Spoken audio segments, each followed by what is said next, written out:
আল্লাহ যখন পৃথিবী বানালেন, পৃথিবী কাঁপাকাঁপি শুরু করলো, খালি কাঁপে। পৃথিবীর কাঁপাকাঁপি বন্ধ করার জন্য আল্লাহ পৃথিবীর মধ্যে 7টা টেকটনিক প্লেট বসিয়ে দিলেন। 7টা পাহাড়, 7 tectonic plates creates the mountain range on earth. এই 7টা প্লেট পৃথিবীতে এই পাহাড়গুলো উঁচু নিচু টিলা টপ্পর তৈরি করেছে। পৃথিবীব্যাপী যত পাহাড় আছে এই টেকটনিক প্লেটের কারণে। পৃথিবী কাঁপতে শুরু করলো সৃষ্টির পর। পৃথিবীর কাঁপাকাঁপি বন্ধ করে দেওয়ার জন্য আল্লাহ পৃথিবীর ভেতরে পাহাড় ঢুকিয়ে দিলেন। পাহাড় পেরেকের মতো গেড়ে দেওয়ার পরে পৃথিবীর কাঁপাকাঁপি বন্ধ হয়ে যায়। ফেরেশতারা অবাক হয়ে বলে, মাবুদ, পৃথিবীর কাঁপাকাঁপি বন্ধ হলো কেমনে? আল্লাহ বললেন, ও ফেরেশতারা, পৃথিবীর মধ্যে আমি পাহাড়কে গেড়ে দিয়েছি। পাহাড় গেড়ে দেওয়ার কারণে পৃথিবীর কাঁপাকাঁপি বন্ধ হয়ে গেছে। ফেরেশতারা বললেন, তাই নাকি? পাহাড়ের এত বড় শক্তি। ইয়া রাব, হাল মিন খালকিকা আশাদ্দা মিনাল জিবাল। আপনার এই সৃষ্টিকুলের মধ্য থেকে পাহাড়ের চাইতে বেশি শক্তিশালী কিছু আছে নাকি?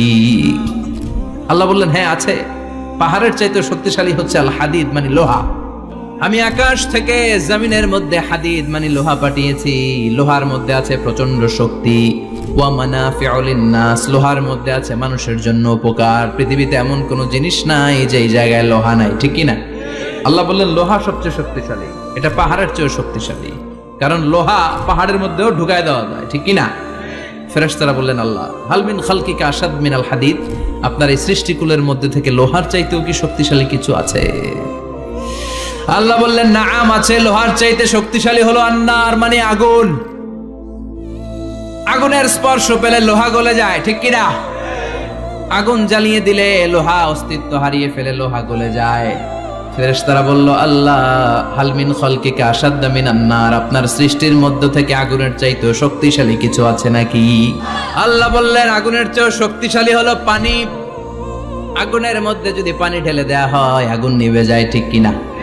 ফেরেশতারা বলল, আল্লাহ, আল মিন খালকিকা আশাদ্দা মিনাল মা, আপনার সৃষ্টিকুলের মধ্যে পানির চাইতেও শক্তিশালী কিছু আছে নাকি? আল্লাহ কইলেন, আছে।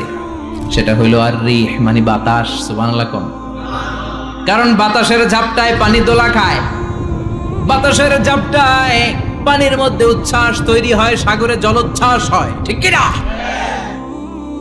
বাতাস ধাক্কা মারলে পানিতে দোলা লাগে, সিডর হয়, নার্গিস হয়, আইলা হয়, মহাসেন হয়, ঘূর্ণিঝড় হয়।